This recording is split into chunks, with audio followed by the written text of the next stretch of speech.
നമസ്കാരം പ്രിയമുള്ളവരെ, C P എമ്മിൻ്റെ തകർച്ചയുടെ ആഴം കൂട്ടാനെന്ന രീതിയിൽ ഇന്നലെ സി പി എമ്മിൻ്റെ കൊട്ടാരക്കര ഏരിയ സെക്രട്ടറി ജോൺസിൻ്റെ ഒരു പ്രസ്താവന ഉണ്ടായിരിക്കുന്നു. വേദിയിൽ മുൻ മന്ത്രി ഗണേഷ് കുമാർ കൂടി ഉണ്ടായിരുന്നു എന്നതാണ് പ്രത്യേകത. നമുക്കറിയാം, കഴിഞ്ഞ നിയമസഭാ തിരഞ്ഞെടുപ്പിൽ സി പി എമ്മിന് ഏറ്റവും വലിയ തിരിച്ചടി ഉണ്ടാകുന്നതിനുള്ള കാരണങ്ങളിൽ ഒന്ന് സി പി എം നേതാക്കന്മാരുടെ നിരുത്തരവാദിത്തപരമായ പ്രസംഗങ്ങളായിരുന്നു. മിക്കപ്പോഴും ജനങ്ങളെ റെസ്പെക്ട് ചെയ്യാത്ത രീതിയിൽ അവരുടെ നാക്ക് അവർ പ്രയോഗിച്ചു. മിക്കപ്പോഴും വർഗീയത കലർന്ന പ്രസംഗങ്ങൾ, പ്രസ്താവനകളൊക്കെ ഉണ്ടായി. അതാണ് സി പി എമ്മിനെ സംബന്ധിച്ച് ഏറ്റവും വലിയ തിരിച്ചടിക്ക് കാരണം എന്ന കാര്യത്തിൽ സംശയമില്ല. ജനക്ഷേമകരമായ പ്രവർത്തനങ്ങൾ ഉണ്ടായിരുന്നു എന്ന് ചോദിച്ചാൽ ഉണ്ടായിരുന്നു. റോഡുകളും പാലങ്ങളും ഒക്കെ നിർമ്മിക്കപ്പെട്ടു. പക്ഷേ ജനങ്ങൾ റെസ്പെക്ട് ചെയ്യപ്പെട്ടിട്ടില്ല എന്നതാണ് എൽ ഡി എഫിനെ സംബന്ധിച്ച് വലിയ തിരിച്ചടിയായത്. ജനക്ഷേമപരമായ പ്രവർത്തനങ്ങൾ എല്ലാ ഗവൺമെൻറ്റുകളും ചെയ്യാറുള്ളതാണ്. പെൻഷനുകൾ അനുവദിക്കുക എല്ലാ ഗവൺമെൻറ്റുകളും ചെയ്യാറുള്ളതാണ്. പക്ഷേ ഒരു ജനാധിപത്യ രീതിയിൽ ജനങ്ങളാൽ തിരഞ്ഞെടുക്കപ്പെടുന്ന പ്രതിനിധികളാണ് മന്ത്രിമാരും എം എൽ എമാരും ഒക്കെ. അപ്പോൾ അവർ ജനങ്ങളെ റെസ്പെക്ട് ചെയ്യേണ്ടതുണ്ട്. അതിനുപയോഗിക്കുന്ന ഭാഷ അത് ശുദ്ധമായിരിക്കേണ്ടതുണ്ട്. അല്ലെങ്കിൽ തിരിച്ചടികൾ ലഭിക്കും എന്ന് തന്നെയാണ് സി പി എം നേതാക്കന്മാരോട് തുടരെ പറയാനുള്ളത്. സി പി എം എന്ന പ്രസ്ഥാനം നിലനിന്ന് കാണണം എന്നാഗ്രഹിക്കുന്ന ആളാണ് ഞാൻ. പ്രത്യേകിച്ച് സി പി എമ്മോ കോൺഗ്രസോ ഒക്കെ നശിച്ചു പോയാൽ അതിൻ്റെ സ്ഥാനത്തേക്ക് പ്രതിഷ്ഠിക്കപ്പെടുക വർഗീയ പാർട്ടികളായിരിക്കും. അത് നമ്മുടെ രാജ്യത്തിൻ്റെ സംസ്ഥാനത്തിൻ്റെ ഒക്കെ ക്രമസമാധാനം ഇല്ലാതാക്കുമെന്ന കാര്യത്തിൽ സംശയമില്ല. അതുകൊണ്ടാണ് സി പി എമ്മും കോൺഗ്രസും ഒക്കെ ഒരു ജനാധിപത്യ മതേതര വിശ്വാസി എന്ന പേരിൽ നിലനിൽക്കുവാൻ ആഗ്രഹിക്കുന്നത്. എൻ്റെ രാഷ്ട്രീയം കോൺഗ്രസിൻ്റെതാണ്.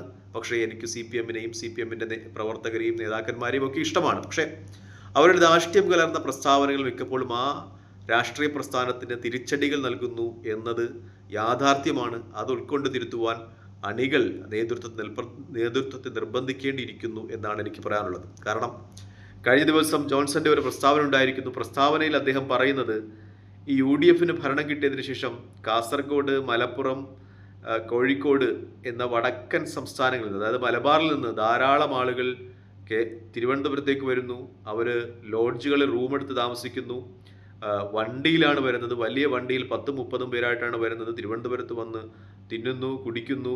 പിന്നെ വേറെന്ത് കൂടിയോ അദ്ദേഹം പറയുന്നു. അത് ഇന്നർ മീനിങ് ആണ്. നമുക്കറിയാം എന്താണ് അദ്ദേഹം ഉദ്ദേശിക്കുന്നതെന്ന്. തിരുവനന്തപുരത്ത് ലോഡ്ജുകളിലൊന്നും റൂം കിട്ടാറില്ല. 6 മാസം മുമ്പേ റൂം ബുക്ക് ചെയ്യണം, എങ്കിലേ കിട്ടാറുള്ളൂ. അത്രത്തോളം ഒരു അവസ്ഥയിലേക്ക് തിരുവനന്തപുരം എത്തിയിരിക്കുന്നു. പറയുന്നത്, മലബാറിൽ നിന്ന് ആളുകൾ ഖദർ തേച്ച് വടിവത്ത ഖദറൊക്കെ ഇട്ട് തിരുവനന്തപുരത്തേക്ക് വന്നു. അവർ സെക്രട്ടേറിയറ്റിലേക്ക് കറങ്ങി നടക്കുന്നത് കൊണ്ട് സെക്രട്ടേറിയറ്റിലോട്ട് പോകുവാൻ ആർക്കും പറ്റില്ല എന്നാണ് അദ്ദേഹം പറയുന്നത്. ഒരു പക്ഷേ കോൺഗ്രസിൻ്റെ ഒരു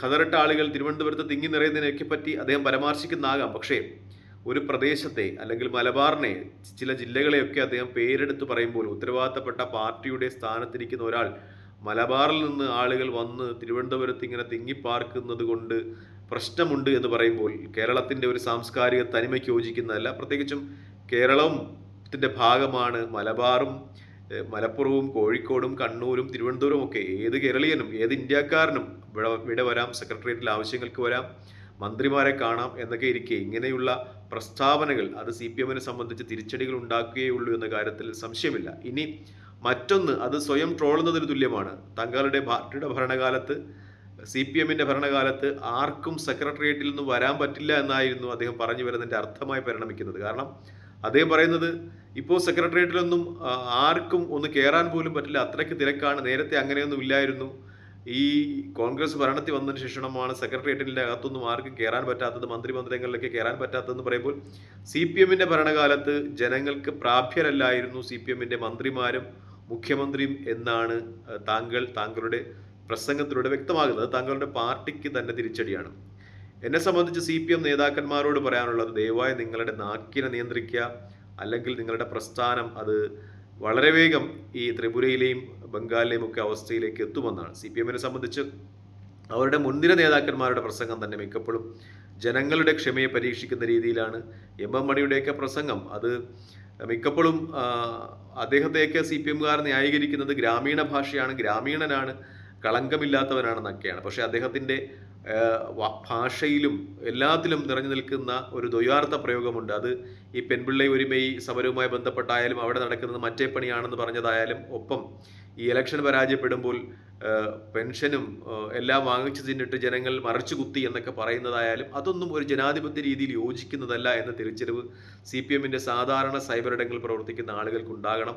നിങ്ങൾ നിങ്ങളുടെ പാർട്ടിയെ തിരുത്താൻ തയ്യാറാകണം, അല്ലെങ്കിൽ പാർട്ടി കടലെടുത്തു പോകും എന്ന് തന്നെയാണ് പറയാനുള്ളത്. ഇലക്ഷന്റെ സമയത്താണെങ്കിൽ സജി ചെറിയാനും വിജയരാഘവനും ഒക്കെ പരാജയത്തിന്റെ ഒരു ആഴം കൂട്ടിയിട്ടുണ്ട് എന്നത് വ്യക്തമാണ്. വിജയരാഘവൻ പറഞ്ഞത് മലപ്പുറത്തും കാസർഗോഡും ഒക്കെ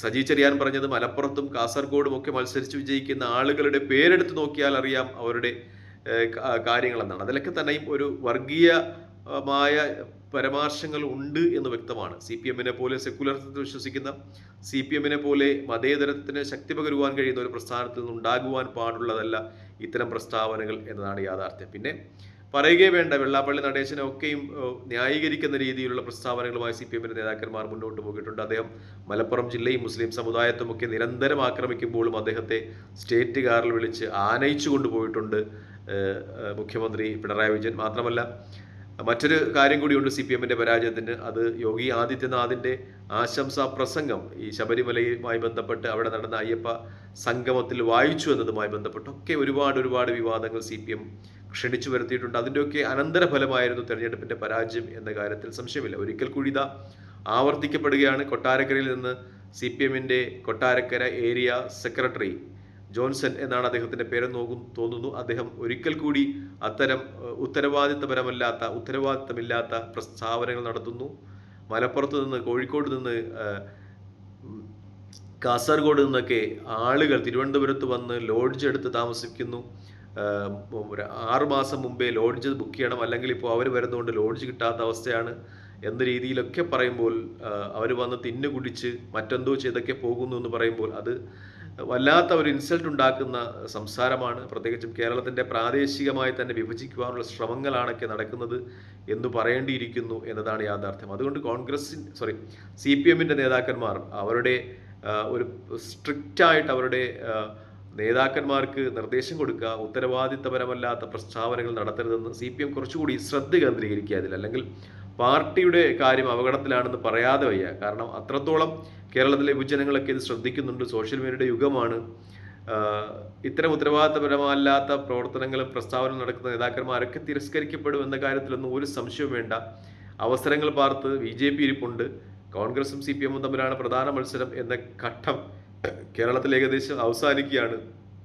BJP വളരെ ശക്തമായി തന്നെ നിലനിൽക്കുന്നുണ്ട് എന്നൊരു യാഥാർത്ഥ്യം ഉൾക്കൊള്ളുക. CPMനെ സംബന്ധിച്ച് നേതാക്കന്മാരുടെ ഒരു പ്രളയം തന്നെയുള്ള പാർട്ടിയാണ്. പക്ഷേ ഉത്തരവാദിത്തപരമായി സംസാരിക്കുന്ന നേതാക്കന്മാരുടെ അഭാവമുണ്ട്. അത് യുവജന നേതാക്കന്മാരായാലും മുതിർന്ന നേതാക്കന്മാരായാലും എന്നതാണ് യാഥാർത്ഥ്യം. എന്തായാലും ജോൺ ബ്രിട്ടാസിനെയൊക്കെ പുനഃപ്രതിഷ്ഠിച്ച് അതിനുള്ള പരിഹാരം CPM നടത്തുന്നുണ്ട്. വിജയം കാണട്ടെ എന്ന് പ്രാർത്ഥിക്കാം. അല്ലെങ്കിൽ ആ പ്രസ്ഥാനത്തിന്റെ നില അപകടകരമാണ്. ആ പ്രസ്ഥാനം നിലനിന്ന് കാണുമെന്ന് ആഗ്രഹിക്കുന്നത് കൊണ്ട് തന്നെ പറയുന്നു, ശ്രദ്ധിക്കുക, അല്ലെങ്കിൽ കാര്യങ്ങൾ കൈവിട്ടു പോകും.